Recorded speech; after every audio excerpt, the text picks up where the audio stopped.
ইরানে যুক্তরাষ্ট্র এখনও হামলা চালাচ্ছে না।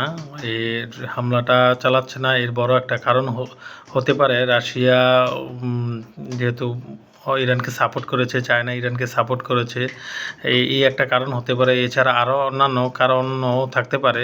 সেটা হচ্ছে আমেরিকা জানে যে ইরানে যদি হামলা চালায় তাহলে সারা পৃথিবীতে বাণিজ্যে প্লাস অন্যান্য দিকে বড় এক ধরনের ঝড় বয়ে যাবে, যেটার মাধ্যমে দেখা যাবে যে আমেরিকার বিজনেসেও প্রচুর ক্ষতির সম্মুখীন হবে। এই জন্যেই যদি আমেরিকা ইরানে হামলা চালায়ও তারপরেও অনেক ভেবেচিন্তে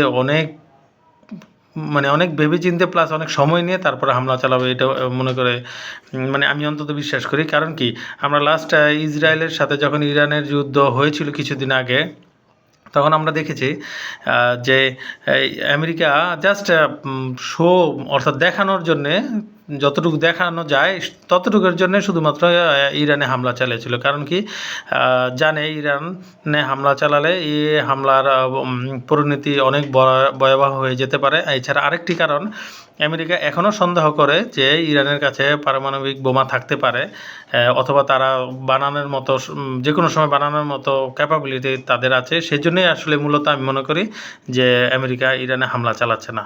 আসসালামু আলাইকুম।